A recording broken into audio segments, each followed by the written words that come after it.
नमस्कार दोस्तों। दोस्तों, मैं नहीं समझता कि कोई भी ऐसा व्यक्ति है जो ऐसा ना सोचता हो कि मैं कम से कम 100 साल की उम्र का होकर मरूं और मुझे कोई रोग भी ना हो और मुझ में 100 साल की उम्र में भी एक 25 साल के व्यक्ति की तरह पूरा जोश हो, निरोगता हो और शरीर में बल हो। तो ये सोच हर व्यक्ति की होती है, लेकिन हमारा जीवन कितना है ये तो ईश्वर के हाथ में ही है। लेकिन हमारे ऋषि मुनियों ने आज से हजारों वर्ष पूर्व कुछ ऐसे सूत्र लिखे जिनका ना तो हम अनुसरण करते हैं, और उन सूत्रों में ये बताया गया है कि हमारी दिनचर्या अगर ऐसी हो तो हम 100 वर्ष क्या उससे ज्यादा वर्ष भी जी सकते हैं, बिना किसी रोग के जी सकते हैं। लेकिन उन सूत्रों का ना तो कोई अनुसरण करता है, और सोशल मीडिया पे तो वैसे भी बहुत भ्रमित किया जा रहा है लोगों को। आज मैं आपके साथ एक ग्रंथ जो है वो शेयर करना चाहूंगा। देखिए, ये ग्रंथ है अष्टांग संग्रह, और ये डॉक्टर रविदत्त त्रिपाठी ने लिखा है। यहाँ पर आपको इसकी इमेज उल्टी दिख रही होगी, इसलिए मैं आपको पढ़ के बता रहा हूँ। ये आयुर्वेद का एक ऐसा मिरेकुलस ग्रंथ है जिसमें पूरी दिनचर्या कि आपको कितने बजे उठना है, उठकर आपको क्या करना है, छोटी छोटी चीजें जैसे ब्रश कैसे करना है, शौच कैसे जाना है, आपको खाना कैसे खाना है, कब खाना है, पानी कितना पीना है, कब पीना है, कैसा पीना है, कौन से मौसम में आपने कैसे कपड़े पहनने हैं, कौन से मौसम में आपकी कैसी दिनचर्या होनी चाहिए, कौन से मौसम में आपने कौन सी चीजें खानी है। इस तरह की सारी बातें जो है इस ग्रंथ में बताई गई हैं। लेकिन ये जो ग्रंथ है इसमें जो सूत्र दिए गए हैं बहुत ही इनका गूढ़ अर्थ है। ये बिना गुरु के, बिना टीचर के कोई भी व्यक्ति नहीं समझ सकता। हमें भी समझ नहीं आते थे, हमारे गुरुओं ने हमें अध्ययन कराया, हमें समझाया, लेकिन आजकल बहुत सारे नीम हकीम इन ग्रंथों को लेकर घूम रहे हैं, सोशल मीडिया पे लोगों को भ्रमित कर रहे हैं। चलिए, वो एक अलग बात है। तो देखिए, हम बिल्कुल स्वस्थ क्यों नहीं रह पाते। अब प्रेजेंट टाइम ही ले लेते हैं। इस समय शरद ऋतु चल रही है, ठीक है, विंटर सीजन चल रहा है। और विंटर सीजन में हमारा जो दिनचर्या है, डेली रूटीन है, वो कैसा होना चाहिए, इस ग्रंथ में बिल्कुल डिटेल में बताया हुआ है। लेकिन वो मैं आपको ग्रंथ से ही अभी पढ़ के बताऊंगा, फिर आप लोग कंपेयर करना कि जो हमारे ऋषि मुनियों ने 100 साल का जीने का फलसफा बताया है, क्या उसमें से हम 10% चीजें भी करते हैं? नहीं। तो अभी मैं आपको डिटेल में पढ़ के बताता हूँ। सबसे पहले ठीक है, ब्रह्म मुहूर्त में उठना बहुत अच्छी बात है, लेकिन होता क्या है कि ब्रह्म मुहूर्त का समय जो है वो सुबह 4 बजे से लेकर 6 बजे के बीच में माना गया है। लेकिन आचार्यों ने बोला है कि शरद ऋतु में हमें सुबह 6 बजे से लेकर 7 बजे के बीच में उठना है, बहुत जल्दी नहीं उठना है, ठीक है। तो ये भी उन्होंने बताया है। तो कुछ लोग ब्रह्म मुहूर्त में उठते हैं, अच्छी बात है, लेकिन अगर आप शरद ऋतु में 6 से 7 बजे के बीच में उठें तो ये वो बहुत अच्छी बात है। अब देखिए, इसकी जो इसमें जो दिनचर्या बताई है ग्रंथ में, वो मैं पढ़ के बताता हूँ, और आप लोग कमेंट करके मुझे जरूर बताना कि आप में से कितने लोग इस चीज को फॉलो करते हैं। और ये सिर्फ मैं शरद ऋतु का बता रहा हूँ। तो जब हम उनके द्वारा दिए गए सूत्रों का अनुसरण ही नहीं करेंगे तो कैसे हम 100 वर्ष तक जी सकते हैं। इसमें लिखा है, इस ऋतु में तिक्त द्रव्यों से सिद्ध घृत, विरेचन तथा रक्त मोक्षण प्रशस्त है। ये ट्रीटमेंट पोर्शन आ गया शरद ऋतु में, क्योंकि देखिए क्या होता है, शरद ऋतु से पहले बरसात की ऋतु आती है। तो बरसात की ऋतु में क्या होता है कि शरीर में जो पित्त है वो इकट्ठा धीरे धीरे होना शुरू हो जाता है, और जब विंटर सीजन यानी कि शरद ऋतु आती है तो ये पित्त इतना ज्यादा बढ़ जाता है कि उसका हमारे शरीर में प्रकोप हो जाता है, और विभिन्न प्रकार की जो बीमारियां जो है, ये पित्त जो है हमारे शरीर में उनको अराइज करता है। लेकिन हम इस थ्योरी को समझ नहीं पाते। तो पित्त का ट्रीटमेंट है रक्त मोक्षण, ब्लड लेटिंग, ये करवाना चाहिए। विरेचन एक हमारा ट्रीटमेंट है, उसे सर्दियों में जरूर कराना चाहिए, और जो लोग इस चीज को जानते हैं वो करवाते भी हैं। उसने लिखा है, प्रतिदिन शीतल हल्का अन्नपान तथा कषाय, मधुर और तिक्त रस वाले द्रव्यों का सेवन जो है वो करना चाहिए। अब हम क्या करते हैं कि सर्दियां हैं, गरम गरम फुल्का आने दो, गरम गरम सब्जी आने दो, लेकिन ग्रंथ में ऐसा कहीं नहीं लिखा है। उन्होंने बोला है कि जो भी आप खाएं वो हल्का होना चाहिए और थोड़ा ठंडा भी होना चाहिए। फिर उन्होंने बताया है कषाय, मधुर और तिक्त। देखिए, कषाय का मतलब होता है कसैला, जैसे कि अनार हो गया, जामुन हो गया, इसमें आ जाता है।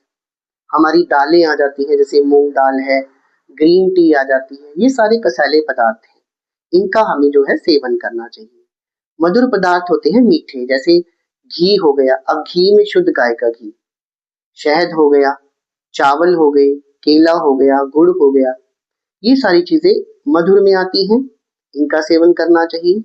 और तिक्त, तिक्त यानी कि कड़वा, उसमें करेला हो गया, नीम हो गया, हल्दी हो गई, इन सब चीजों का हमको सेवन जो है वो करना चाहिए। भूख लगने पर शाली चावल, षष्टिक चावल, गेहूं, यव, मूंग, शर्करा, मधु, परवल, आमलकी, द्राक्षा तथा जांगल प्राणियों के मांस का सेवन करना चाहिए। तो यहाँ पे वो ये बोल रहे हैं कि अगर आपको भूख लगे तो तभी खाना खाना चाहिए। कई बार हम बिना भूख के भी खाना खाते हैं, तो वो जो है उससे क्या होता है कि हमारी अग्नि जो है वो और मंद पड़ जाती है। तो भूख लगे न लगे पर ही खाना चाहिए। और क्या क्या खाना चाहिए? चावल जैसे मैं पहले बता चुका हूँ आपको, ठीक है। गेहूं खाना चाहिए, जौ का आटा खा सकते हैं, मूंग की दाल, शर्करा, शक्कर जो होती है, ठीक है। उसके अलावा यहाँ पर परवल की सब्जी जो होती है वो हम खा सकते हैं। आंवले का सेवन जो है हम कर सकते हैं। द्राक्षा, द्राक्षा जो मुनक्का होता है उसका हम सेवन कर सकते हैं। और जो मांस मछली खाते हैं वो जांगल प्राणियों के मांस का सेवन कर सकते हैं, यानी कि बकरा, मुर्गा आदि जो भी वो खाते हैं वो खा सकते हैं। अब इसमें एक स्पेसिफिकली बताया गया है कि हमने पानी जो है वो कैसा जो है उसका सेवन करना है। पानी के बारे में यहाँ पर एक हंसोदक वर्ड आता है। देखिए, हंस जो होता है बहुत ही इंटेलिजेंट पक्षी है, और वो कहते हैं कभी बीमार नहीं पड़ता, क्योंकि उसे अपने खान पान का सारा पता है कि किस तरह का भोजन किस ऋतु में कैसे करना चाहिए और किस तरह का जल पीना चाहिए।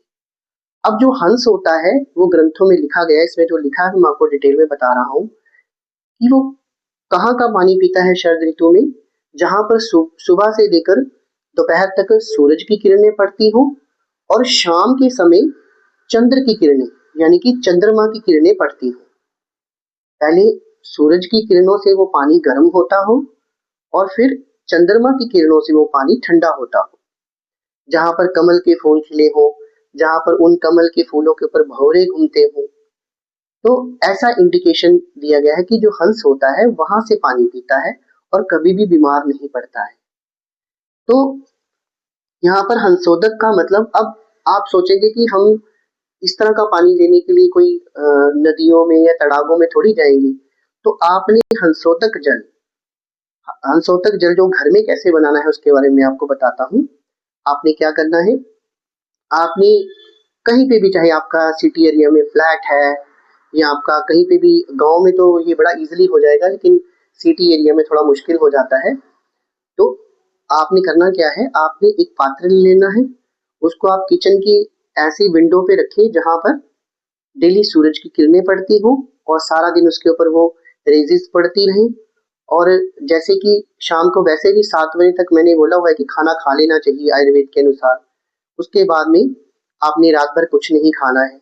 तो 7 बजे के टाइम पे जब चंद्रमा निकल रहा होगा उस समय उसकी किरणें भी पड़ेंगी, तो वो हंसोतक हो गया। उस पात्र को आप उस विंडो में रख दें और पानी जब खत्म हो जाए तो और पानी डाल दें। तो उस पानी का आप सेवन करें। वो ना तो बहुत ज्यादा ठंडा होगा और ना ही बहुत ज्यादा गर्म होगा।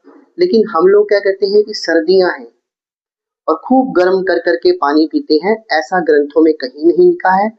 उससे क्या होता है कि जो आपके शरीर में पित्त है वो उसका प्रकोप और बढ़ जाता है और फिर हमें भिन्न भिन्न प्रकार की बीमारियां जैसे जुकाम, खांसी, गले का पक जाना, इनडाइजेशन, आपका जो अग्नि है वो मंद पड़ जाती है और इनडाइजेशन की प्रॉब्लम आ जाती है। इस तरह की प्रॉब्लम्स सर्दियों में भी हमें होती हैं। उसका कारण ये है, उसका कारण ये है कि हमारी दिनचर्या जो है वो ठीक नहीं है। जैसा हमारे ऋषि मुनि ने बताया है वैसे हम दिनचर्या को फॉलो करते नहीं हैं। फिर उन्होंने यही बताया है कि कपड़े भी जो है हमें थोड़े हल्के पहनने चाहिए, ठीक है। तो वो तो फिर उसमें कुछ ऋषि ये भी बोल रहे हैं कि क्योंकि ठंड बहुत ज्यादा होती है शरद ऋतु में, तो आप ठंड ना लगे तो उसमें कपड़े चाहे आप ऊनी पहने, जिस तरह के मर्जी पहने, लेकिन आपकी दिनचर्या जो है वो ठीक होनी चाहिए। वैसे ग्रंथों में हल्के कपड़ों को डालने के लिए बोला गया है, लेकिन पॉसिबल नहीं है हर व्यक्ति के लिए।